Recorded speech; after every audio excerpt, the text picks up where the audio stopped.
and things that you said there. This is good for the country, and America is back. The hat is appropriate. It's the right slogan. There's a new hat. We just came out. America is back. Look, CNN's thrilled. Look at her. She's never smiles. I never see her smile. Someday I'll see her smile. Mr. President, Yes. could I mention that there's significant health care reform in this bill? Good. PBM reform, something that you have been working on, and we appreciate and applaud your efforts. Bringing drug prices down for citizens here in America.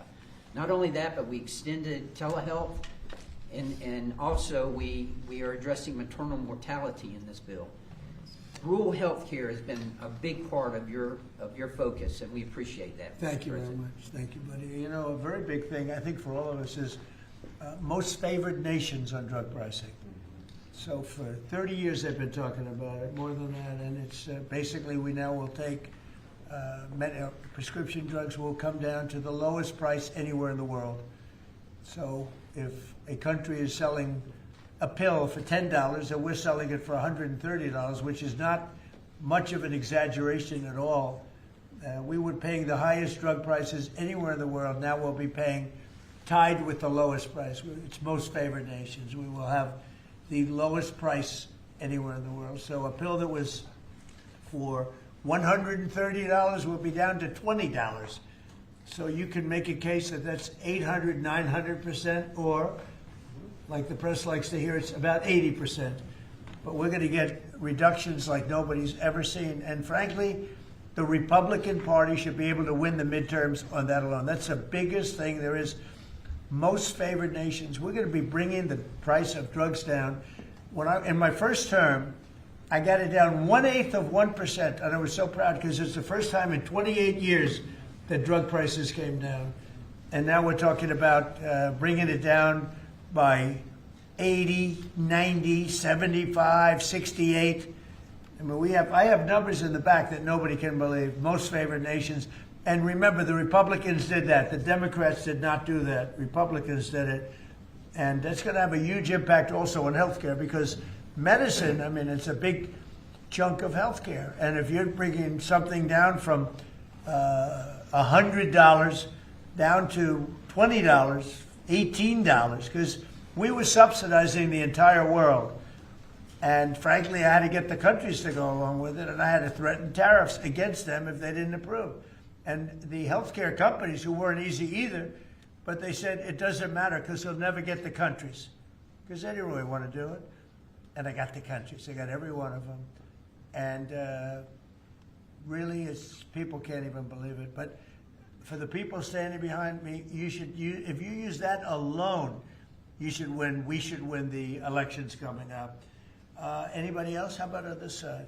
You mentioned the IRS, Yeah, Mr. President. Go ahead. Their behavior has been atrocious. If you think about leaking your tax returns, the tax returns of others, and never any accountability. I must have questioned Janet Yellen 4 times, 5 times under oath about this, and never an answer. We stripped $10 billion from the IRS in this bill that you just signed. And today, I launched an investigation with my staff on all of these contractors that are associated with the ones that allowed your information to be put out. These contractors that hire activists to come in and do their work. These corporations here in America that bring activists in to do their work. That's going to come to an end. They did leak my tax returns. It was terrible. The good news is I paid a hell of a lot of tax. I paid tens of millions of dollars. I said, where are my accountants? I want to talk to my accountant. But they did. They leaked my tax return. They didn't do it in a nice way. They tried to get something out of it. No, they're bad people. Accountability's coming, though. You think about the phone companies that leaked our telephone records, several of us here. Right. Verizon leaked my telephone records. You think about what's happened across the country. This is going to come to an end. And we should have voter ID, by the way. We should have a lot of the things that I think everybody wants to see. Who would not want voter ID? Only somebody that wants to cheat. Think of it. We don't have voter ID. And the Democrats don't want it. And the reason they don't want it is because they want to cheat. Because there's no reason in the world, and I love that debate, Lindsay. I love saying, well, why don't you want voter ID? And you watch them say, I don't know, I just Make can't. them vote. No, it's a terrible thing. So anyway, Anybody else? Well, Mr. President, you Please. said you wanted to make America safer and more prosperous, Right. and we have done it. More prosperity means more money in people's pockets, and they notice that every time they go to fill up with gas, and they're going to know it when they get their tax returns that this year are going to be at least $1,000, if not more, greater than it's been in the past, and that's a result of the work that you've done with this whole group. And in terms of America being safer, a number of us were at the border 2 weeks ago. The border is secure. No one is coming across, not the 10,000 we saw every day with Joe Biden. And the American people still, in overwhelming numbers, Republicans, Democrats, and independents all say illegal immigrant criminals need to be deported. And Mr. President, you're doing that.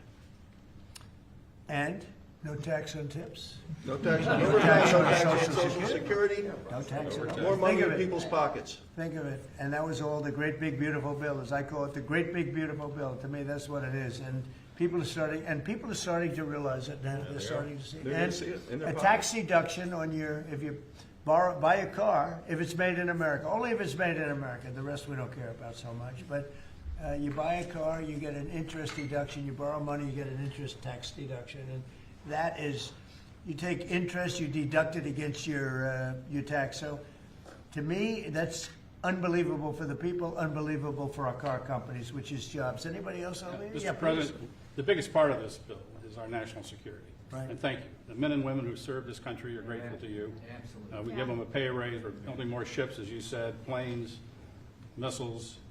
We need to defend this country, and you're doing a great job in leading us in the right direction. Thank you very much. Katie, go ahead. You were going to say something. Yeah, no, Mr. President, this is just unprecedented leadership. The fact that you got everyone to come together and actually get these bills across the finish line, you heard it from the speaker, but that hasn't happened in a long time. So 96% of the government being funded, your priorities put in place, Mr. President, so that we can make the country safer, we can make it more prosperous. And not only can we make America great again, but we can tell people now America is back. Yeah, it's a great, we'll never forget MAGA, and we're all with MAGA, but I thought this was very appropriate, right?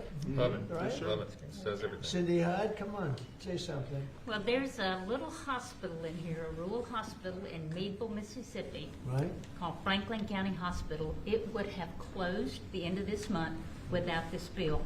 Thank you from everybody in Mississippi, especially Franklin County. And we've covered the rural very well. Nobody ever thought it was possible because we had a lot of opposition from the Democrats, as you know, but nobody thought it was possible. That's great. How about it? Anybody back there? Tom? Best budget for Native Americans ever, Mr. President. Thank you. Appreciate that help. So we'll sign it, then if you would have some questions of anybody up here. Let me just piggyback. This rural America is taken care of in this bill, and I mean, as Cindy says. So, thank you for all America, but especially rural America. Thank you. Thank you, everybody.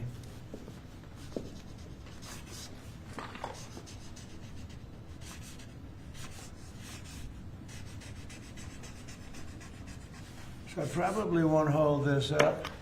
And I think holding up one little page doesn't do it justice. In there, it's a lot of stuff, but it's signed. Thank you.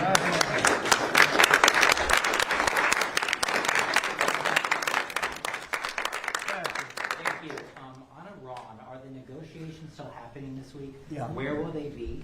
And what do you need to hear from Iran? They're all over, but they are negotiating. They'd like to do something, and we'll see if something is going to be done.